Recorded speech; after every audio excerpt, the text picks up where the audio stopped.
for last few weeks, we started discussing on Bhagavad Gita. So we discussed the chapter 1, where Arjuna was having little bit of despondency, what we say, having some not clear. I won't say there is a confusion, but I would put a word that he didn't know how to balance his mind and the heart. So basically, there is a struggle between his own intellect and emotions. So where he doesn't know how to balance the both, and he was suffering with that dilemma, how he has to move forward.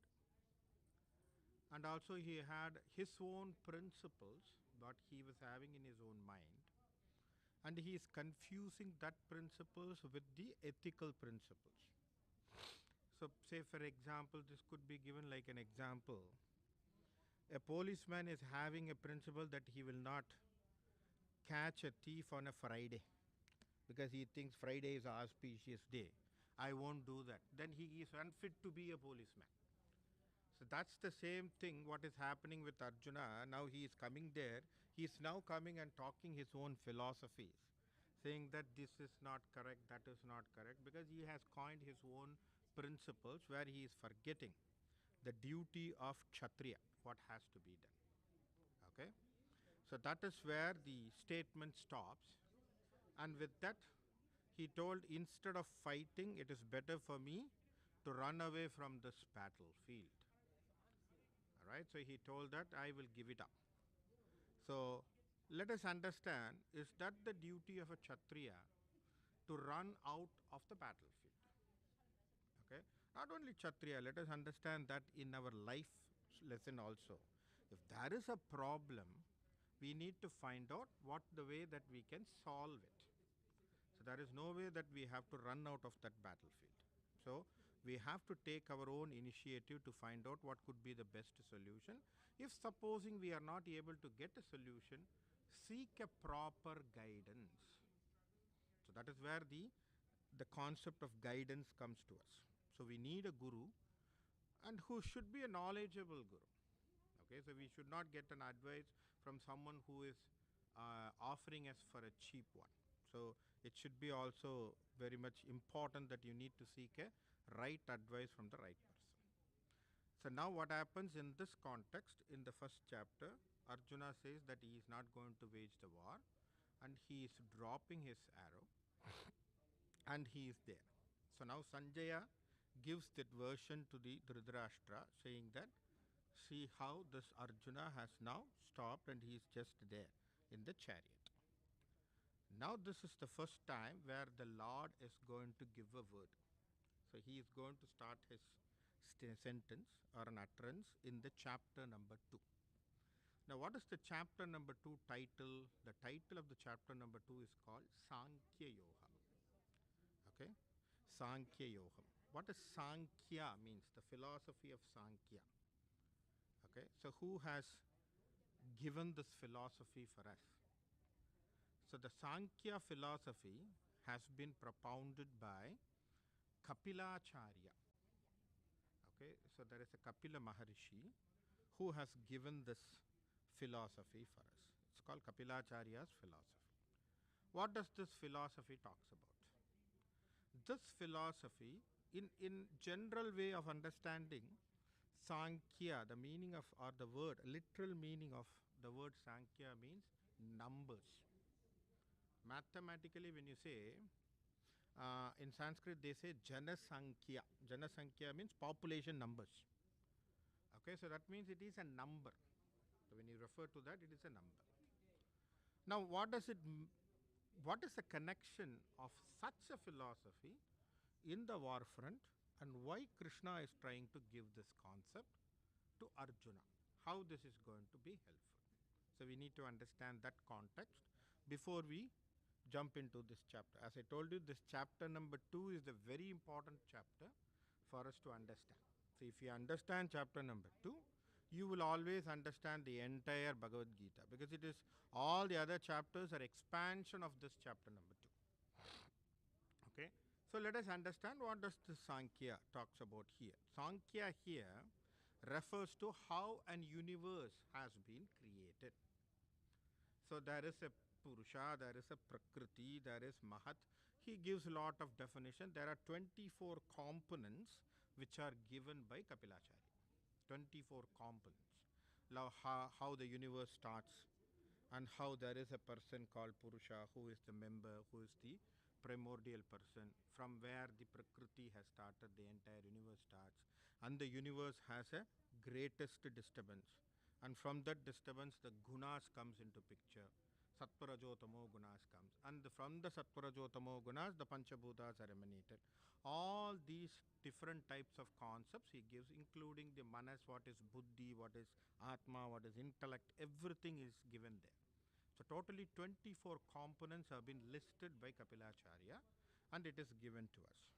Now, what is the connection between this in the Bhagavad Gita given by Krishna to Arjuna? So here, to Arjuna, what Lord Krishna wants to say is, so you are talking about a death. You understand the entirety of this universe, first of all. And you see the Atma, which is going to be the entire, the Purusha Tattva is the Atma, and which is going to be the stable here. And that is what we are all thinking about. But you are talking about a small physical body which is lying here. Right? So you have to understand the entirety of this constitution of this universe, how this universe is made, so that you can understand what governs in this universe. So this is the beautiful narration or elaboration given by Lord Krishna to Arjuna to make him understand what really a life is, what is a jiva, who is Paramatma, and what you're thinking about these peoples around you. How do you connect with these peoples? Right? Because this person, that Arjuna, has got relation. He's trying to identify his physical body relation with the relatives who are standing there. Right? He is seeing the Bhishma one side, he is seeing the Drona on the other side. He is thinking, oh, what I'm going to do? Am I going to kill my own forefathers? Am I going to kill my own grandfather? Am I going to kill my own Acharya who has taught me all this thing? So this is where Krishna wants him to wake out and say that, oh, what you are seeing is not the right context by which you have to see into it. So this is where the second topic or a second chapter starts.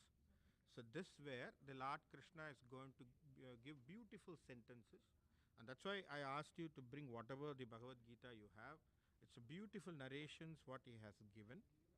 It's really interesting to study those verses to understand those things, because what has been given there, what type of words they have used, and then we can understand, think about different commentaries what they have. So whatever commentaries you have, it is always interesting to read that, and this is the good place that you can bring your own, the commentaries, your own understanding. We can clarify that, because as of that, do we understand this concept clearly? Is there something beyond this what we need to understand and everything? Okay, so that will be the best way. That's what I was suggesting. So let us go into, without any further delay, let us go into the chapter number 2. I am trying to use the Chinmaya's Holy Gita here. So because some of the concepts here are very interesting. So that's what the quotation what he has given also is very interesting. That's what I have taken it. It doesn't matter whichever books you have, you can always look at it, and then we can always bring those different perspectives also. Okay, not necessary that you need to have the same book. So as long as we understand the concepts and then we bring it out, it is also interesting that whatever the verses talks about, and if there is any striking commentaries given, then we can also bring it out. All right, because this is like a study circle. It's not lecturing. Okay, so don't think that I'm just because I'm sitting in front of mic, because the mic is kept to me. Okay, so that doesn't matter that I am the person who has to talk. So you can also talk. You can also bring out that concepts and then commentaries, whatever you think is better. Yeah.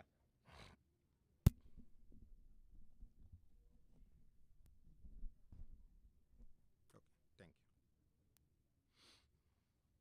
Okay. So this is the first verse. What it says: to him who was thus overcome with the pity and despondency, with eyes full of tears, agitated, Madhusudana spoke these words. This is what the Sanjaya addresses, the first word. So the verses which talks about, and for that matter, if you have any questions in Tamil also, you can feel free. Okay, it doesn't matter. In a study circle, it is English and Tamil. Doesn't matter. Don't think that you have to only ask me the questions in English, because this has been projected, I think, so is going through YouTube. So that's why I'm taking one media of instruction or one media of talking that I am trying to do in English. But if you have any questions in Tamil also, we can also address them. Okay. So this is where we are understanding what the Arjuna has come across. Okay, so here it is beautifully said, Arjuna has become a victim of his own emotional circumstances. Beautifully says.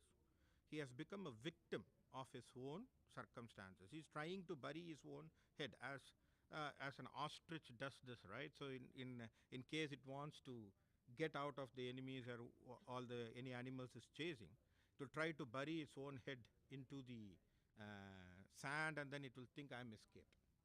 Like there is a proverb which says Poona kanna moodana iruttu அப்படிங்கிற மாதிரி. So as long as they think that I am closing my eyes, I can escape from that.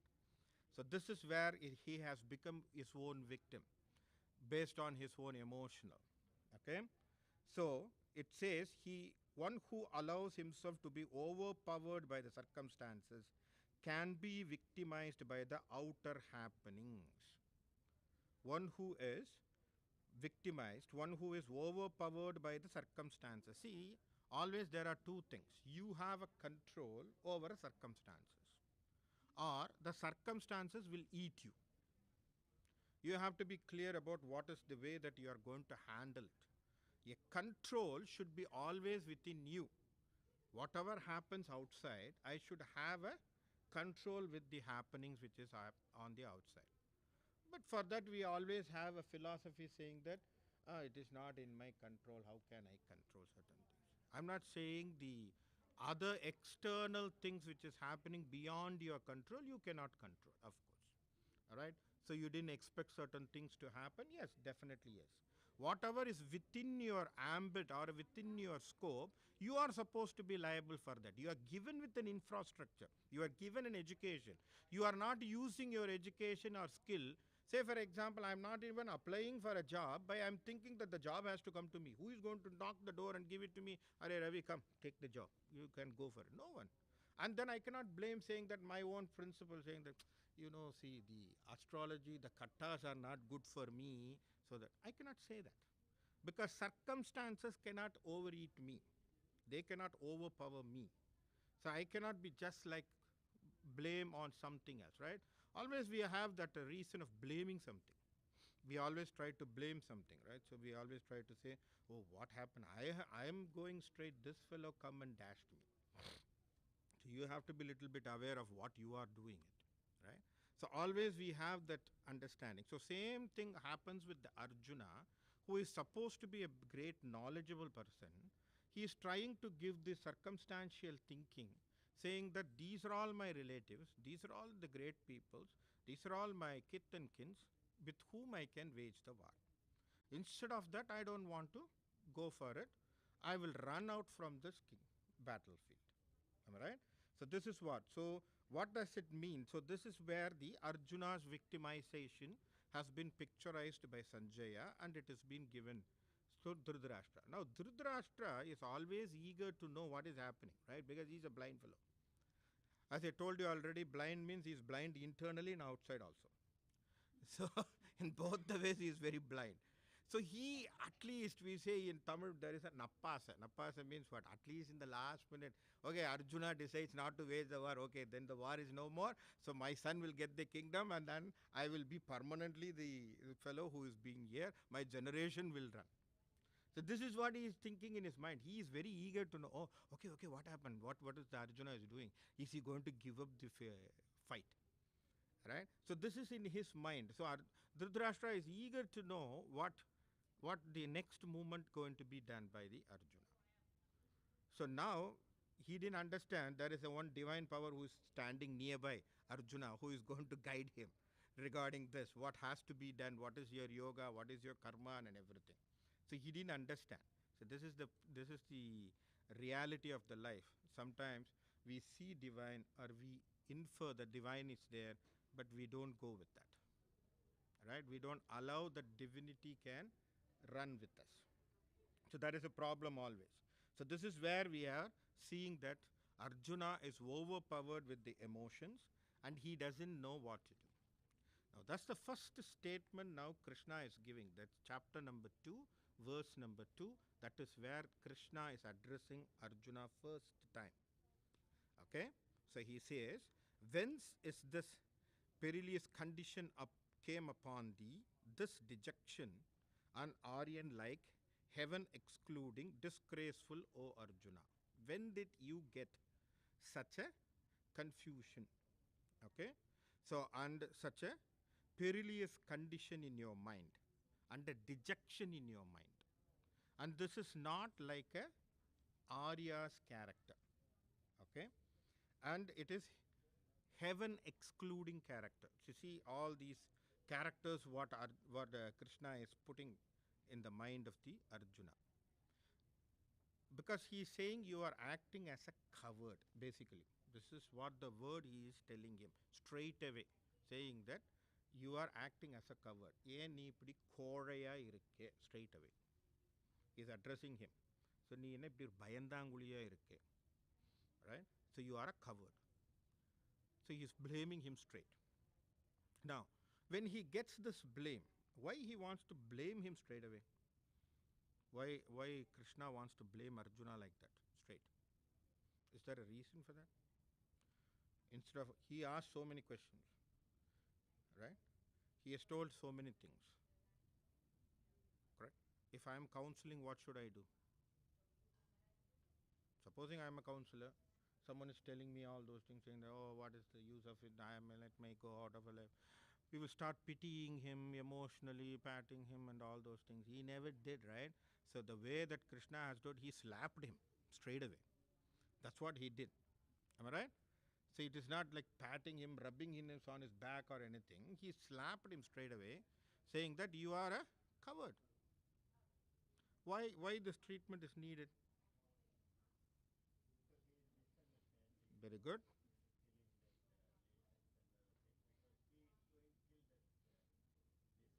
Hmm. Okay, misunderstanding. What else? But what do you think? Mm. Mm.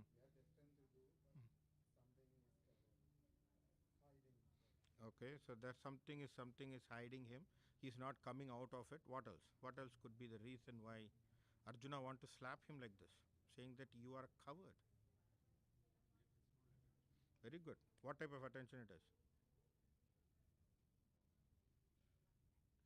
So far, Arjuna is using his individual ego. He wants to touch his Kshatriya ego. You see that? Kshatriya ego is what? When you say for a Kshatriya dharma, you say, go man, you cannot fight. That's it. No, I will fight. So that's where he wants to touch him. See, the Kshatriya's ego has to be played here. You understand? See, individual ego is what is dominating right now. So Arjuna has his own philosophy, he has own principle that is dominating in his mind. Now, Krishna is slapping him, giving a word saying that you are a coward means this fellow's Kshatriya ego will come out all of a sudden because that is his nature, that is his personality. Am I right? Arjuna's personality is born warrior. That is his Kshatriya dharma. So it is with his blood, his DNA. So he has to come out with that DNA. So Krishna is slapping him saying this word that you are a coward. So this is where he will wake up, saying that, oh no, why he is telling me as a coward? Why you want to blame me as a coward? As a friend, you know what is my braveness and why you are saying me, right? Because Arjuna and Krishna, they both are very good friends. And everything, whatever the bravery things, what Arjuna has done, Krishna has noticed it. Krishna has understood this. And he has seen all his incidents, bravery incidents. So that's why he is giving this note. So then he will have the striking note. Why he is telling me this? What is the reason why he wants to tell this? Am I right? So that is where he gives this word. Why? Why such type of a coward thinking has come to you? Okay? And who is an Arya? So this is where you have to understand the concept of Arya, because always we get confused with this term Arya, and many political messages have come from that word, simple word all Arya, and the divisions are all come. Arya means who can live in a balanced state of mind. Okay, the person who can live in a balanced state of mind, who is a really learned person who knows how to live a balanced state of mind, is called Arya. Right? It doesn't refer to any particular community, caste, or creed, or anyone. Anyone can get into that status of Arya. Right? So, in substantiate or in with reference to the same word, so the Arya as referred in the Tamil literatures as Andanan. So then it has gone to a particular community as a Brahmin. Am I right? So I'm not talking about any community base here, but what I want to say here is even Thiruvalluvar says Andanan Enbon Aravon. So what does it mean? Aravon means one who lives with the moral principle. So that doesn't mean that you and I cannot be. Everyone can be. It's not only based on the birth. If that is the case, the person who has written the Veda, who has given the classification of Veda, who is he? Veda Vyasa, was born to whom? A fisherwoman. Right? So who was called as a Machaganti, and she was later called as a Satyavati or Parimala and she has been changed. So he was born to a fisherwoman community. So Veda Vyasa comes from that community. Valmiki, where he comes from? Scheduled tribe. Tribal person, right? So he was a forest hunter. Am I right? He is a forest hunter. So he was there. So basically he is considered to be a tribal people. So he's not Brahmin by birth. And the best Gayatri mantra what we are chanting, who has given the Gayatri mantra? Who is Vishwamitra by birth? Kshatriya. You understand what I'm talking about? So in Vedic period or anywhere, there is no difference. It is all based on your character and your personality and attitude, what makes you different. Correct? So Arya means here you should be a balanced state of mind person. But what happened here? Arjuna has not got that balance. He is out of balance. Right? He is out of balance. Right. So that is where he is saying you have to have that true balanced state of mind in your characters, in your personality. So Lord Krishna characterizes Arjuna's behavior as Arya, not Aryan, because you have become more sensitive towards emotional attachments. You have become more sensitive towards your emotional attachments, looking at the relatives, looking at your guru, looking at these people, and started complaining, okay, I'm so much with them. So that is where you are losing your mind, balance of mind. Okay? So that's basically why he talks about it.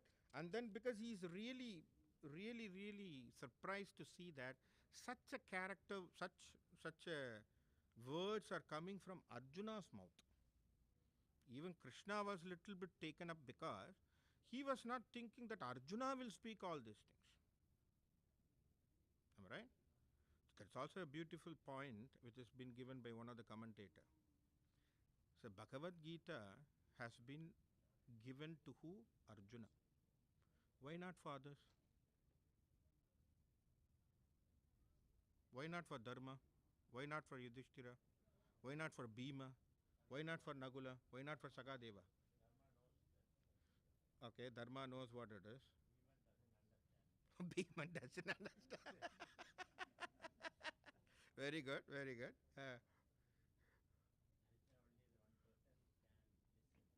Okay, very good, very good. So Nakula, Sagadeva, they are in their own way of doing it, right? So Sagadeva already he realized that he is Lord. So he knows that Krishna is definitely the highest supreme personality. He has seen him. So Sagadeva is in a different form. Okay, so he doesn't need anything. So he doesn't need any special advice from Krishna. So his life living, he himself, he even addresses the Lord as the great Parabrahma. So that is how he addresses him. Throughout the Villi Bharatam, you can see those type of references as given. So we understand that Nakula Sahadevas, Bhima or Yudhishthira, who is called Dharma, have their ideas very in their own understanding in a different way. Because Dharma, always he knows what is dharmic principles and everything. He lived as a Dharma, right? He knows the dharmic principle. He has lived his life and everything. So no compulsion for others to get into it. So only Arjuna, who is very brave person, has got this boon or maybe the blessings of listening this great lecture by Lord Krishna to him. And also the relationship between Arjuna and Krishna is so close. Am I right? So close. Even this fellow, when he liked a girl, Krishna went as a messenger to help the marriage. So for like a love messenger and all. So they had so much intimate relation between them. So that's why it could be easy for him to give that greatest secret for him. So basically a great secret. Where in the next chapter, the following chapter, he will say, in one of the chapter, he will say, I narrated this secret to the Vaishvarana, and who is the sun god, and from whom we have all received, and then after that, I am giving the same secret for you. So such was this. So that means this Bhagavad Gita has already been given as a message before itself, in before generation itself. It has been given as an advice. But after that, the second generation who is taking up is Arjuna. So that's how he himself narrates it. So I have given the generation after generation. So many yugas have come and then they have taken it. Okay. So why I'm saying is these are all the ideas what been projected. So Krishna is little bit taken aback, seeing that his own friend is in this type of a little bit of a confusion where his compassion is more overtaking him. All right.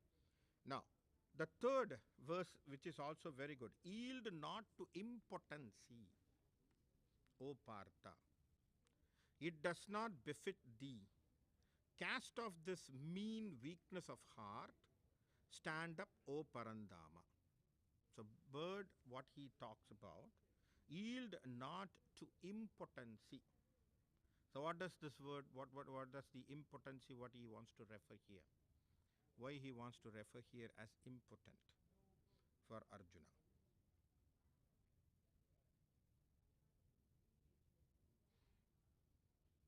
Why he is referring Arjuna as impotent here?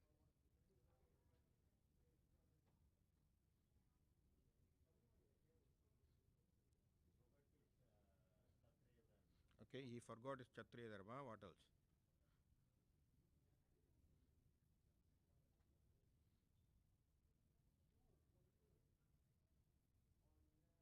Who is called impotent?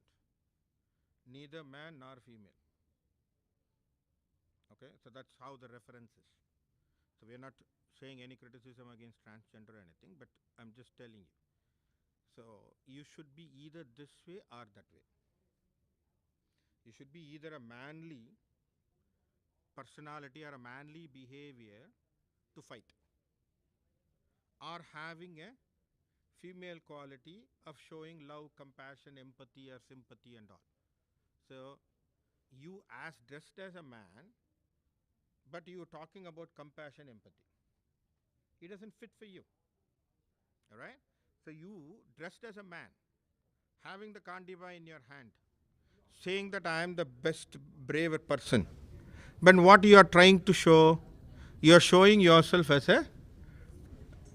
another sect, and then you are trying to talk about compassions and loves and all those things, right? So see, in the war strategy, usually, as I told you last session, if you remember, in the war strategy, usually the women's children, anyone who is sick, who cannot, cow. These are all the things which they will neither go for the fight nor they will kill. All right. So that is one of the reasons why Bhishma never took the Astra to wage a war against Arjuna. Remember that? So, why? Because Arjuna and the Krishna knows Bhishma will never wage a war if he sees any female character in front of him. Clear? So what happens? But Bhishma is very powerful. He is a very powerful person. You cannot defeat him. And his astras are so powerful, they are coming from different direction. Krishna cannot hold it. So what they want to do, they have to bring a person who is neither female nor male as a transgender, whose name is called Shikandi. Okay? And he places the Shikandi in front of Bhishma. See how strategically Krishna has played all these tricks. Alright? He places Shikandi in front of Bhishma. Now, when Bhishma sees the Shikandi, he started looking at her as a female character. So now what happens? He doesn't want to wage a war, because that is the promise what he has done. Because he says, I won't wage war with a female, as per the strategic. See, though he is under the Kaurava Sena, though he is on the army side of the Kaurava, still he was having the dharma in his own practice. These are the beautiful characters we need to understand, cherish usually. And Bhishma never forget to do Sandhya Vandanam for all the 3 times, even when he is in the war front. It is there in Vyasa Bharatam. See, he was doing all those duties, he was doing everything correctly, right? So he had that Shapadam saying that I am not going to wage a war against a lady. So now Krishna knows the strategically what he has done. He brings the Shikandi in front of the Bhishma. So Bhishma, by seeing her, he drops the weapon. Alright? Now after that, what he says, Krishna, Arjuna, put the weapons. Alright? So now he starts hitting the Bhishmacharya with all the weapons. That's why we know that he is put in the arrow bed, and then he stays there until he decides when he wants to leave. That is one of the boon what he has got. Now, the understanding is, when they see a female character, they won't go for a war. Now, Krishna says, you are like that. You are dressed as a male, but you talk like a female. So, you are in between. So, you are mostly like a impotent. You are not very clear where you are, in which stand you are going to take. So, neither manly nor female. So, the mental attitude of one who is neither masculine enough to feel a passionate courage and daring, nor womanly enough to feel the soft emotion and hesitation and despair. So, you neither have that nor this.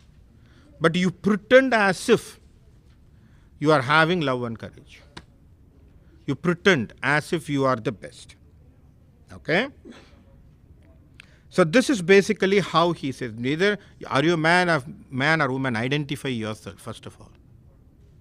What are you?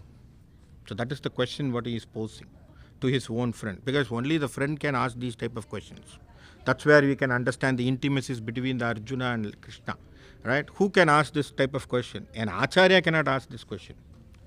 So only a friend can ask this question.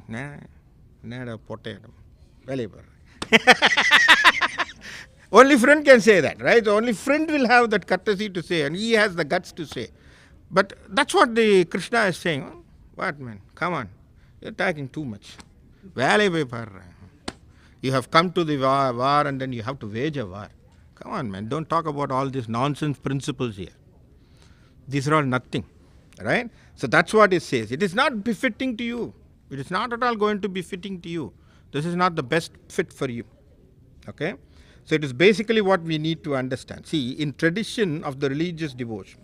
So what does this talks about here is a very good understanding for us, where Lord Chinmaya gives a beautiful paragraph which I want to go with this for us to understand, dissect. In tradition of religious devotion, it is very truly said and firmly believed all over the world that the Lord in his high seat will keep mum and is almost deaf so long as we are arguing and asserting our maturity as intellectual being. Right? So he will keep quiet.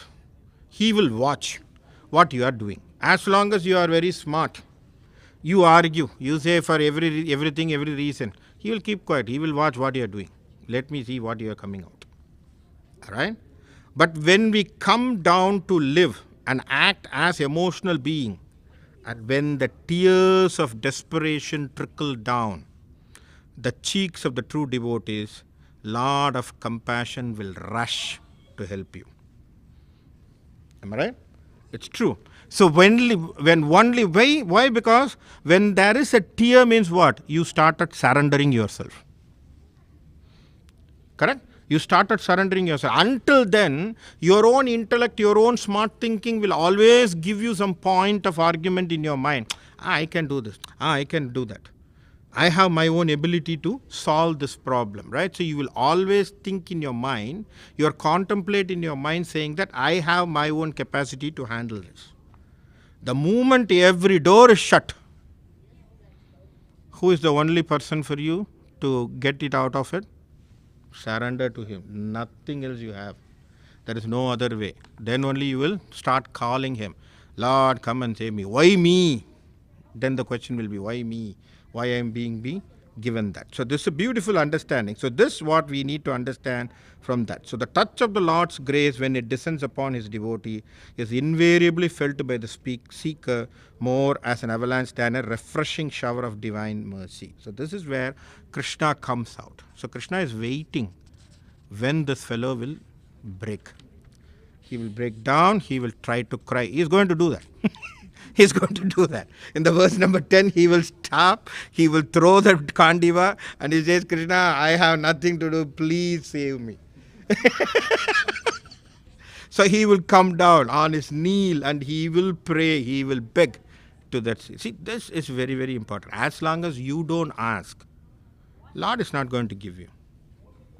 As long as you seek advice, people are not going to come and ask you. And also you should know, as I told you, you should know to whom you need to seek the advice. It is very important. That's why in Thirukkural there is one adhigaram called Periyarai Thunai Kodal. That means what? You should have a right, appropriate, big person who has got an experience to guide you. Alright? Periyar means it is not about the age. It is about his experience and maturity who has to be. So there is one good story, a comedy story, what we can say. There's an incident like that. So one fellow, he has advertised saying that I have very good trick on how to make money in the business, especially with the poultries, Kori Panna. So I know very good idea, so I can give it. So he has advertised in a big page and big paper, okay, in a city.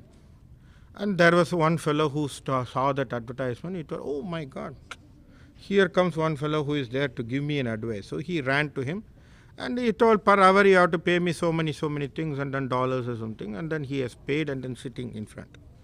He asked him, okay, how many hens you have? He told, Swami, I have 100 hens. Very good. Use this technique. The very latest technique which I was teaching in America, which has been very successful. Apply this. Then by 15 days, you can see your 100 hens will become 200. Okay. He went and he tested the formula. Out of 100, 50 died. Only 50 was remaining. Then he got shocked. Then he said, oh my God, this fellow told me, and then it has gone. So he ran back. And then he told he wants to go book an appointment. But then he became a little bit busy also because he's supplying advice, right? So people will always go behind these things to how to make and how to grow rich instantly, right? I said within how to invest in stock market and within 5 minutes to become a millionaire. People are very much interested. They want to bet for that, go for that webinar. Look at it. Never ever in your life, I will tell you, you can't be like that, right? How to become a millionaire? A person who has written a book. There was a beautiful proverb says, the fellow who has written the book has become millionaire. The fellow who has read has still become a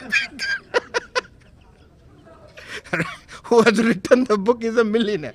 How to become? You cannot be a millionaire within a day. But these things all happen.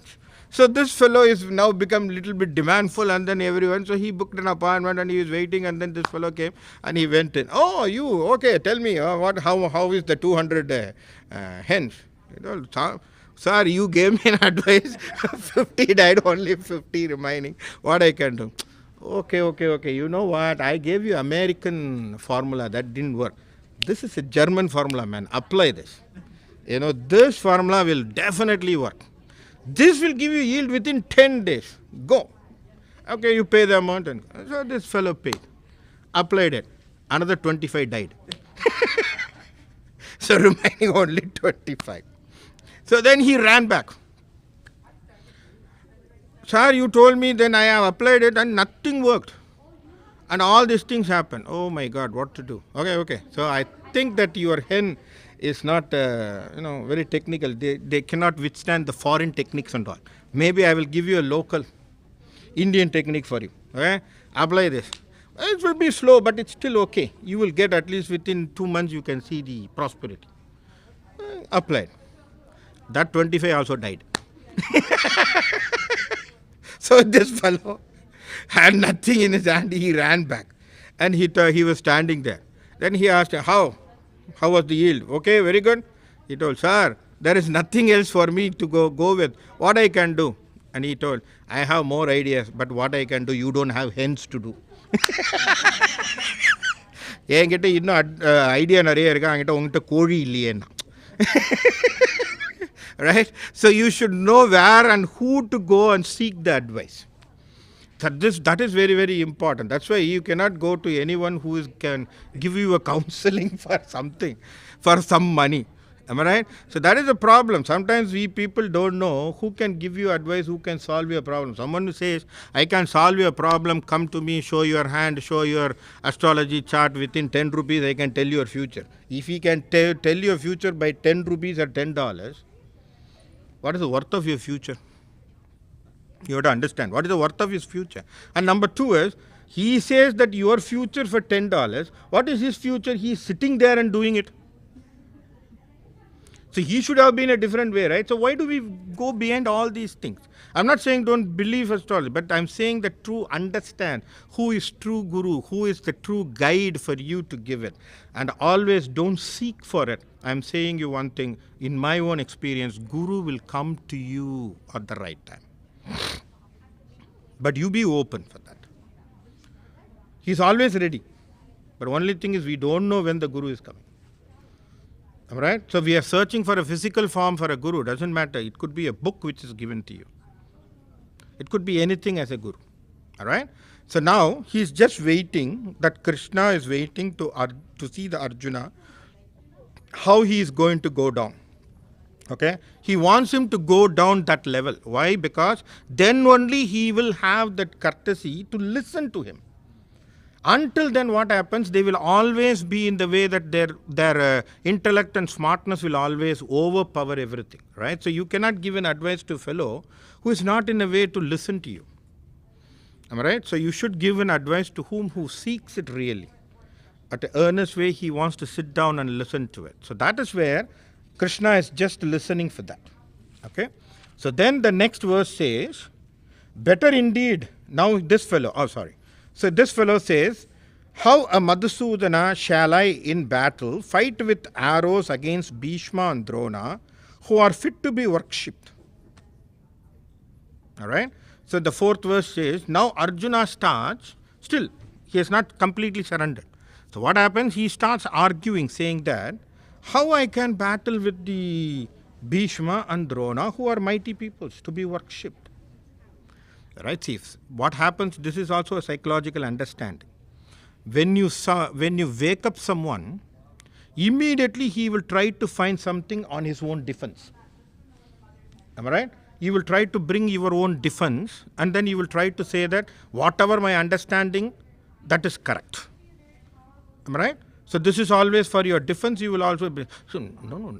I was always thinking like that this is my way of thinking and it is right. So you will try to justify your own way of thinking. So this is what I was telling you. His view of point saying that Drona as my guru and Bhishma as my grandfather with whom I can wage the war. Now, what has happened? His individuality, his individual ego has started budding up, saying that he is seeing them as a worshipping fellow.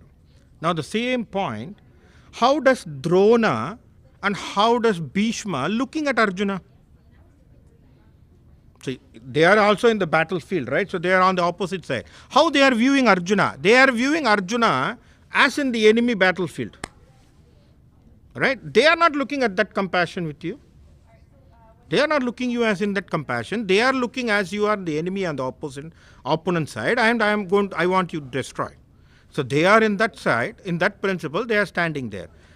But Arjuna only just want to take in his own mind, saying that they are they need to be worshipped and they cannot be fought with. So this way of understanding, we can see that there is a contradiction in the way of understanding of Arjuna. All right? So we can understand that they say, the more we identify ourselves, this is where we say, beautifully Chinmaya says, the more we identify ourselves with the little I, the little I is the little ego, what we have, right? So the more we identify with self with the little I, the more will be our problem and confusion in life. The more you associate with that little I, the more will be the problems and confusion in your life. Am I right? And when we expand ourselves through our larger identification with an army, a cause, or a principle, or a nation, or an age, we shall find out our moral confusion dwindling into almost nothing. So what is the problem now with the Arjuna? He identified himself with the small I. So now he expands it. That's why we say you have to dissolve your ego. The solution of ego is what is very, very important. Dissolve your ego. So your ego within that small I, within your body, the sharira, the deha, abhimana, what you are having has to vanish. The relation, affections, all those things has to vanish. Your own principles. Sometimes you have to kill your own principles also to come out of it. You may have a lot of sentiments, right? So sometimes this is the very old one which is gifted to me. Sometimes you want to change, you have to change. Change is inevitable. People don't understand that change is inevitable. If you have to change, there is no sentiment. It has to be done. All right? So something we have to give up, give up. So this is where we are always entangled. The simple I, the small I, which is always trying to connect with the things what we have. We are so much bonded with those things. So if you come out of that small I and expand yourself, then you can understand the common principle to which you are working. You can also understand you are an instrument there and you are working in that. All right? So to understand that you are an instrument, you have to come out of the small I. As long as you are with that deha, abhimana, and with your own close circle where the people can only talk about you, greatness of you, and you are going to sit in with that. All right? So you are very, very much happy with all those words, sweet words, pleasant words. You are not going to grow. All right? So it's very, very important. That's why one of my professor says, if you want a true review, Ravi, he says, yes, Professor, I said, give it to your enemy. Do you know anyone who doesn't like you? I said, yeah, there are so many people. I might know that they may. Give it to them. They will be the correct reviewer for you. Why? Because they only will identify what the mistake you have done. Your friends will never tell you. They will always be, peddling you and saying, oh, man, oh, great. No, they won't tell you anything. So it has to be the opposite side. So give it to that camp. Then they will know what you are. Then you can identify, okay, this is my mistake. Very good. So this is how you have to know. Sometimes you have to know what you are, right? So your strength, weaknesses, we have to understand. What is my weakness? What is my strength? Sometimes we are not even aware of our own weaknesses. This is something which is really childish. People always say that if you want to know, if you know that so two things which you need to understand. You should know your own strength, and also you should know what is your weakness. Two things. So where I will fail and where I can be more strong. So if you don't know these two things, you are going to always have a problem, right? So that is basically how the Arjuna has to be given with the solution here. So identify that. So perfect morality. So here it says perfect morality can be declared and lived only by who sought to live and discover his real identity with the self.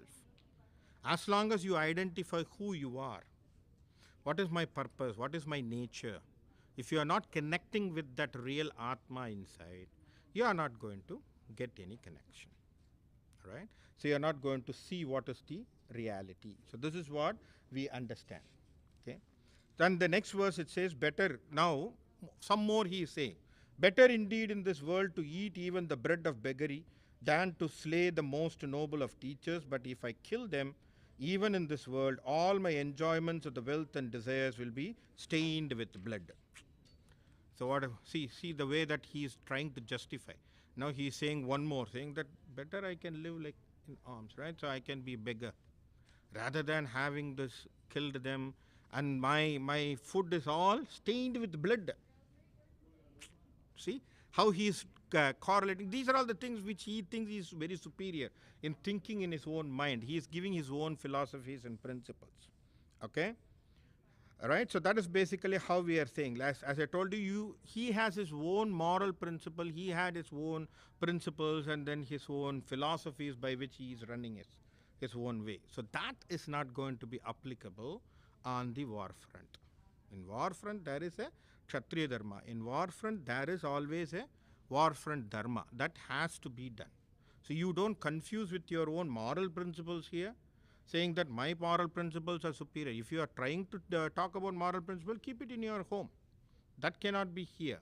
Because when you are in the common place, you have to submit to the common principles of moral principles rather than your own individual principles you cannot highlight. It's something which is very important for us.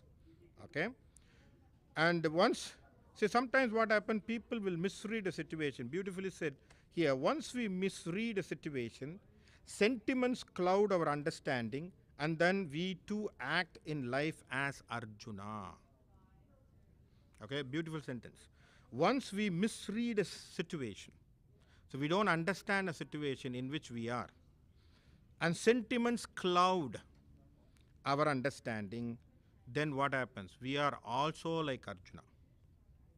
So we don't know what is the situation reality, and we don't know how to handle the situation where most sentiments are going to come to you, cloud you, and then it is going to come to you.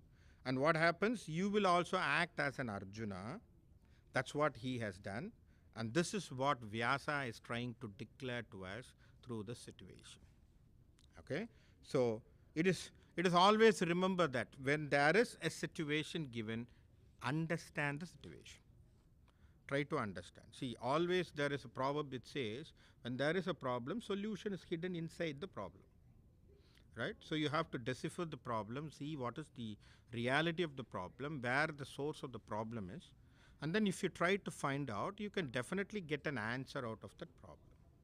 But the reality is that when a problem comes, as I told you in the last class, we overreact.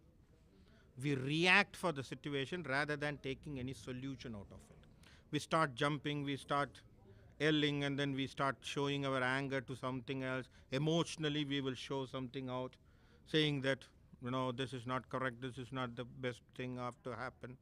All these things clouds in our mind. So sentiments clouds, emotions get into your mind. So what happens? You don't read the situation properly, and because of that, you are blacked out. So most of the problem comes, think about it. What happens to us? When the problem comes to us, we are totally blind. We are totally blocked out. Am I right? We don't know any solution for that. We have no idea how to come out of it. And then what else? We will start blaming everything. Am I right or wrong? That is a weakness. And we get angry. Angry is a weakness. Angry is weakness. In Tamil we say balahinam. Because you don't know the guts. You don't have the guts to face it. It's a situation. So what happens? You start yelling, shouting, showing that everything on your own relatives. right? As if that you are enforcing everything correctly and all. And then you start showing off. Like as if you are balanced and then you know you are doing everything correctly, but reality is not correct. Am I right? So these are all the things what happens in the reality. So when we don't understand the situation, you have more emotions taken to you, and what happened? You don't get the clarity in the situation. So that's the same. That's a life lesson given by Vyasa now through Arjuna. Why otherwise, all of a sudden, a Bhagavad Gita type of a literature for a 700 verse has to be inserted in Mahabharatam? Did we understand that? Because in the Mahabharatam, the flow of story is very good. Even say, for example, you take on Mahabharata, the Bhagavad Gita out of Mahabharata story itself, still the story is very good. You don't need this. The story has not stopped, right? So you are talking about the war and the war front. You can talk about, okay, Drona started the first war, first arrow was shot, and then you can talk about all 10 days war and everything has been gone. Everything is clear. Why all of a sudden Vyasacharya wants to bring this? This is where we have to understand, because it is not a life lesson for Arjuna. It is a life lesson for all of us. It's a life lesson for all of us. Through that 700 verses, through the mouth of Lord Krishna, Vyasacharya wants to deliver this to this entire world. How you can handle yourself.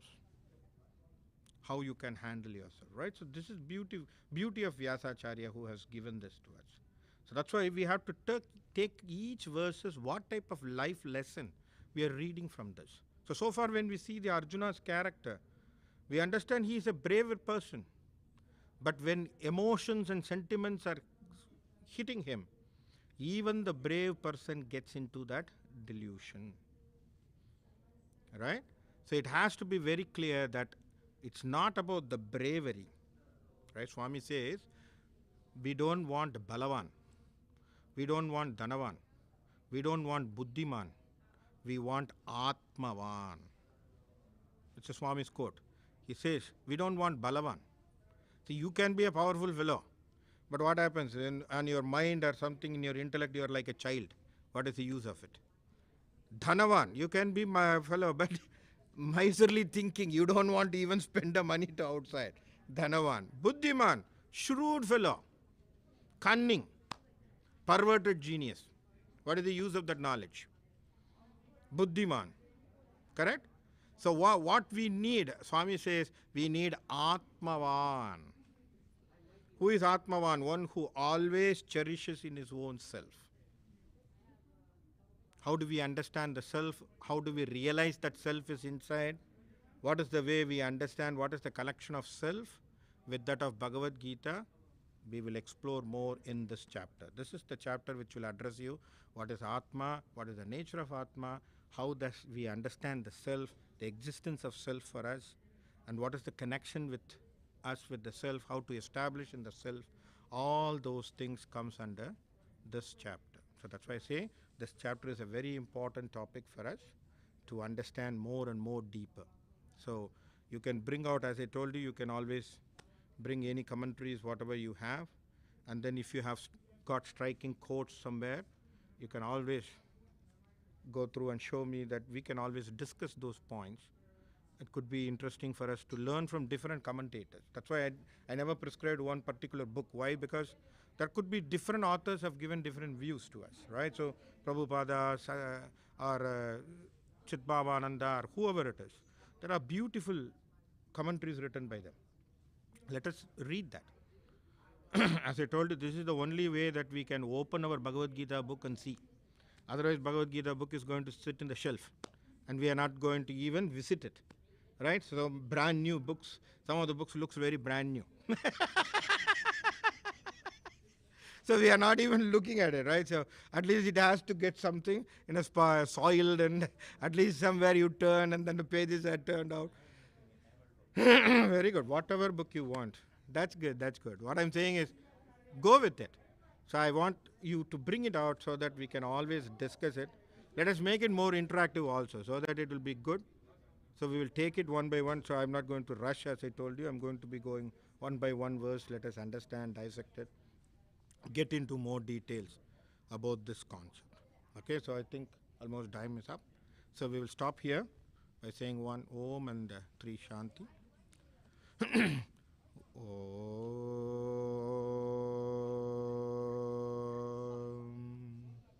Shanti Shanti Shanti. Sai Ram.